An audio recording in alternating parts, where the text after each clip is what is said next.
Hello, so today I want to talk about the star. Now the star seems like quite a simple card really, doesn't it? It's very intuitive, it makes us feel better. Coming after the tower, it is our place where we recover and we kind of get back on track. But the star carries a lot more within it than we often give it credit for. If we look at the life code version of the star, we can see that we're in a sanctuary window, and we can see we have lilies for remembrance because we're coming from the tower. And we haven't forgotten that, but we are now recovering and feeling better and coming back to ourselves. And that's really important, coming back to ourselves. Let's look through that sanctuary window, and what we can see immediately is the star in the sky, which is our guiding light, but also we can see mountains. And mountains in tarot always represent challenges to come.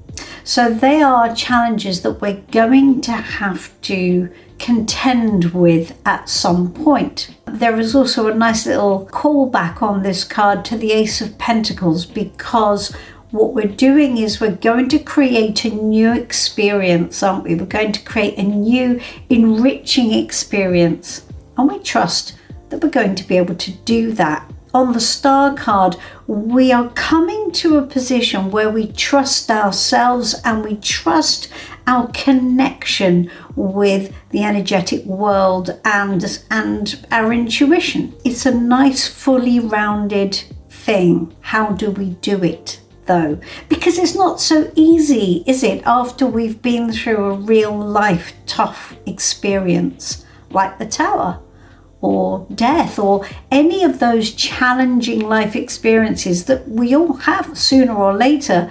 How do we come back to a position where we have the trust to not just rebuild, but rebuild better, move forward with optimism and hope and faith and positivity? How do we do it? Well, the good news is that tarot gives us the recipe. I would guide you to my new book, Tarot the Life Code, because it gives you the recipe for these four: trust, for overcoming fear, finding joy, starting again, and being successful. Tarot does this. Tarot gives us these recipes. And so I want to take you through one of those now. If we think about the tarot matrix, which is the grid of cards from the High Priestess to the World, we put the Fool and the Magician at the top, just slightly separate because they represent you, me, us. We start at the High Priestess, and the High Priestess is absolutely fundamental. I mean, she's fundamental for all of it, right? But she's absolutely fundamental in the rebuilding of our trust. So why is she so fundamental? Because she brings us back to ourselves. She brings us back to our authenticity, who we really are. Now, we say she because she's receptive, right? It doesn't mean she's actually female. It means that she's receptive because she's taking things in all the time. She's learning all the time. From the day of your birth to the day when you pass, that High Priestess is consistently learning, putting as many processes as possible on autopilot. She is our subconscious, she is our present conscious, and she is our superconscious and our connection to the energetic world. And what we put in to the High Priestess, or what has been put in, is absolutely fundamental. It affects our connection to our intuition, to the energetic world. It affects our connection to each other, and it affects the way we see the world and how much trust we have in ourselves as authentic beings. So the High Priestess is where everything starts. So know yourself is absolutely the edict by which all of this works. Self-exploration, self-understanding, and literally going into all of that stuff so that you are not a mystery to you anymore, because the secret is inside always. So we've got that high priestess set there, and there she is. She is the keeper of the wisdom. Once we've got a handle on that, and once we feel that we understand ourselves authentically, and we've got some sort of good grounding in feeling that we can trust ourselves, we've got a connection to who we actually are, and maybe our connection to spirit, that means that we know that we can set ourselves in the right direction. We can feel it. So when we make a decision to do something, we trust the process. We trust our goal setting. We trust that we're not going to head in the wrong direction for us, because we understand ourselves authentically. We understand what's right for us. And we can, in the chariot, start to take back control of our own life and drive our own bus. We're not going to get pulled off course by other people's agendas, by other people's opinions, by other people's thoughts about what we shouldn't do. We're not going to get pulled off course because we're easily distractible. We are going to keep an eye on where we want to be heading, and we have enough confidence and enough passion for life to be able to do that.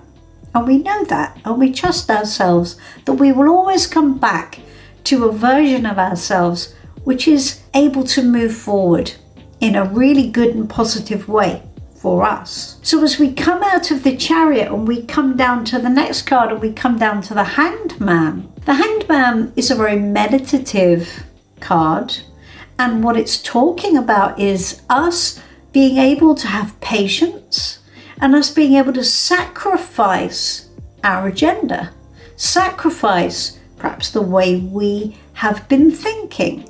We're able to come to new perspectives by being patient, by seeing how things work out, by stepping back and not bringing a big old story into the mix. We're not trying to control the narrative. We're allowing it to unfold so that we can get a handle and change our perspective if necessary. So we are not fixed and immutable. We're able to be guided and to be patient and to be able to flow with things should we need to. If things appear not to be working out in our favor, we can take a little time.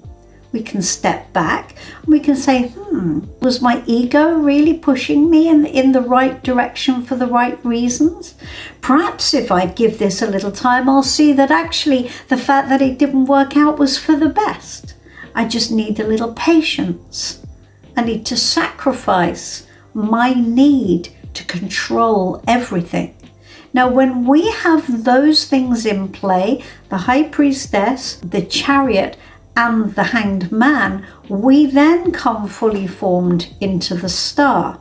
And then we can look at those mountains and we can say, okay, I'm ready.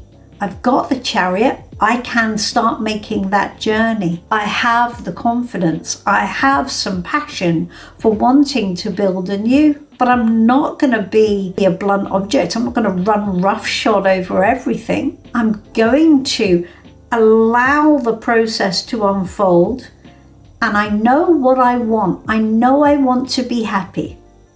I know I want to feel that life has meaning for me. I know I want to build a better experience for myself.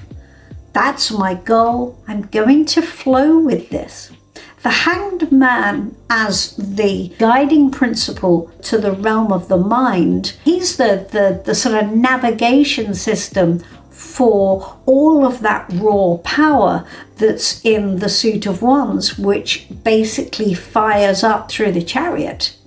The chariot is tied into the suit of wands, and the mind, if we allow it to and we use it properly, just gives us that little pullback so we're not running away with ourselves. We're not swept away with, this is my plan, no one's going to throw me off. So we need a plan. We need to move through those mountains. But the Hanged Man says, just be patient, all in good time. Just allow things to move forward in the right way. You'll get the right perspective. Trust yourself, trust your intuition. You can do this. Have faith. You can do this. Faith in yourself. have faith in your connection to the energetic realm that powers everything. So I hope that's an interesting little take on unpacking the star card and how we can use it most effectively, how we can see inside it and take it within ourselves in a way that really helps. So if you like this, I hope you'll consider ordering the book. If you haven't done already, the link to order it is below. It talks about tarot as a way of navigating life and shows us how we can unpack all of these processes, as well as being in connection to our intuition and the energetic world, and using it all as an amazing tool to create the life we want to live. I'll leave it there. It's been great to share this with you. Please do like and subscribe to the channel. Please do leave me a comment. Tell me what you think about this. I'd love to know your thoughts and what your take is. I hope to speak to you soon. And I'm always here, of course, for a reading if you need one. Bye-bye for now.